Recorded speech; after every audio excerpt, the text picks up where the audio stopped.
नमस्कार दोस्तों, आज 31 अक्टूबर 2020 के करंट अफेयर्स में आपका स्वागत है। चलिए हम शुरुआत करते हैं।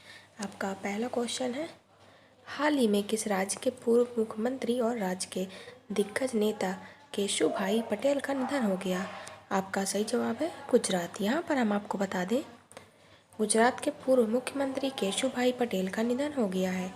वे 92 साल के थे। वे गुजरात के 2 बार मुख्यमंत्री रहे हैं। इसके अलावा केशुभाई पटेल गुजरात के उप मुख्यमंत्री का भी पद संभाल चुके हैं। केशुभाई पटेल का जन्म जूनागढ़ में 24 जुलाई 1928 को हुआ था। वे काफ़ी कम उम्र में ही राष्ट्रीय स्वयंसेवक संघ ज्वाइन कर लिया था। केशुभाई पटेल ने साल 2012 में बीजेपी छोड़ दी थी और अपनी नई पार्टी गुजरात परिवर्तन पार्टी बनाई थी। हालांकि साल 2014 में केशुभाई पटेल ने अपनी पार्टी का विलय फिर से बीजेपी में कर दिया गया था। आपका नेक्स्ट क्वेश्चन है, हाल ही में किस देश ने मध्य एशियाई देशों में प्राथमिकता वाली विकास परियोजना के लिए अब 1 अरब अमेरिकी डॉलर की आर्थिक सहायता देने की घोषणा किया है? आपका सही जवाब है भारत। यहाँ पर हम आपको बता दें, भारत के मध्य एशियाई देशों में प्राथमिकता वाली विकास परियोजनाओं के लिए 1 अरब अमेरिका डॉलर की आर्थिक सहायता देने का घोषणा किया है। भारत ने आतंकवाद और उग्रवाद की आम चुनौतियों का सामना करने सहित संसाधन समृद्ध इस क्षेत्र के साथ सहयोग को और विस्तार देने की भी प्रतिबद्धता जताई है। भारत मध्य एशिया वार्ता की दूसरी बैठक के दौरान भारत द्वारा वित्तीय सहायता की राशि के संबंध में घोषणा की है। आपका नेक्स्ट क्वेश्चन है,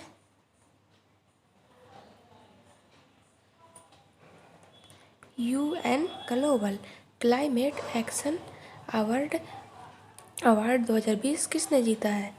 आपका सही जवाब है ग्लोबल हिमालयन एक्सपीडिशन। यहाँ पर हम आपको बता दें, भारतीय संगठन ने पर्यटन और प्रौद्योगिकी का इस्तेमाल दूर दराज के समुदायों को सौर ऊर्जा उपलब्ध कराने वाले कोविड-19 महामारी के बीच भी जलवायु परिवर्तन से मुकाबला करने हेतु संयुक्त राष्ट्र का प्रतिष्ठित पुरस्कार जीता है। ग्लोबल हिमालयन एक्सपेडिशन GHI 2020 के UN global climate action award के विजेताओं में शामिल है।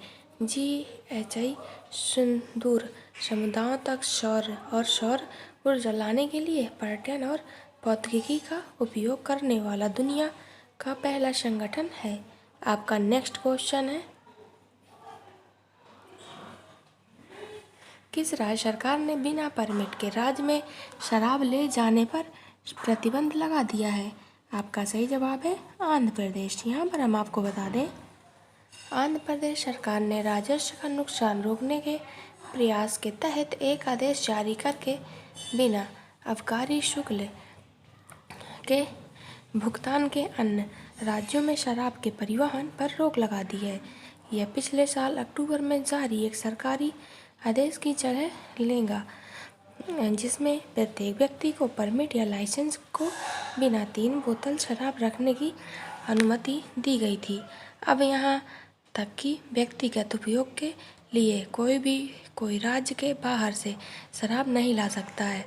सरकार के संज्ञान में आया था कि कई मामलों में राज्य के बाहर से शराब सीमा शुल्क, अन्य शुल्क आदि के भुगतान के बिना आंध्र प्रदेश में लाई जा रही थी। आपका नेक्स्ट क्वेश्चन है, किस देश ने हाल ही में भारतीय नौसेना को F-18 नौसैनिक लड़ाकू जेट देने की पेशकश की है? आपका सही जवाब है अमेरिका।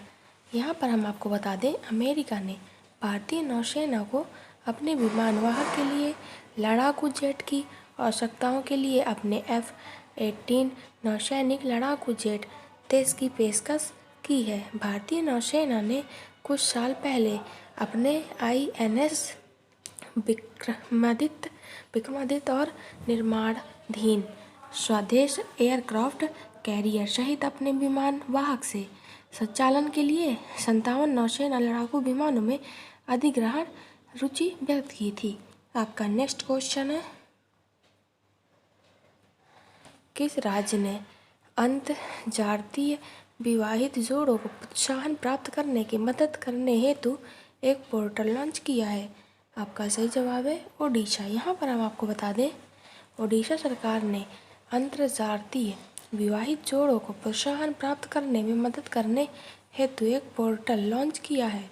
ओडिशा के मुख्यमंत्री नवीन पटनायक ने सुमंगल वेब पोर्टल लॉन्च किया है, जो अंतर्जातीय जोड़ों को आवेदन के 60 दिन में प्रोत्साहन राशि दिलाने में मदद करेगा।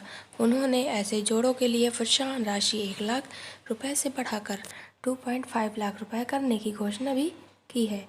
आपका नेक्स्ट क्वेश्चन है, दवा निर्माता कंपनी सैनोफी और ग्लैक्सोस्मिथक्लाइन जीएसके अपने संभावित कोविड-19 टीके की कितने करोड़ खुराक कोवैक्स केंद्र को देने पर सहमति जताई है?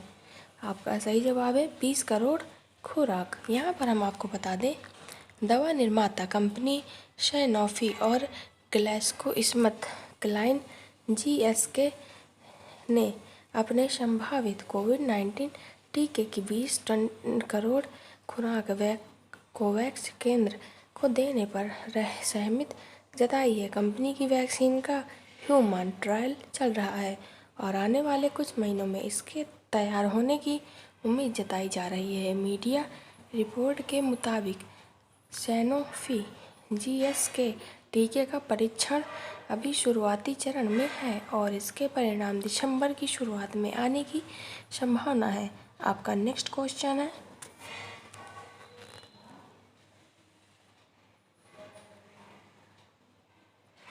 विश्व स्ट्रोक दिवस निम्न में से किस दिन मनाया जाता है? आपका सही जवाब है 29 अक्टूबर। यहाँ पर हम आपको बता दें, प्रतिवर्ष 29 अक्टूबर को विश्व स्ट्रोक दिवस मनाया जाता है।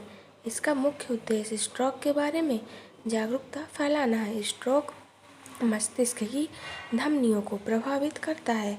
विशेषज्ञों के अनुसार स्ट्रोक मस्तिष्क में रक्त की आपूर्ति की बाधा के कारण होता है। यह ऑक्सीजन और पोषक तत्वों की आपूर्ति में कटौती करता है।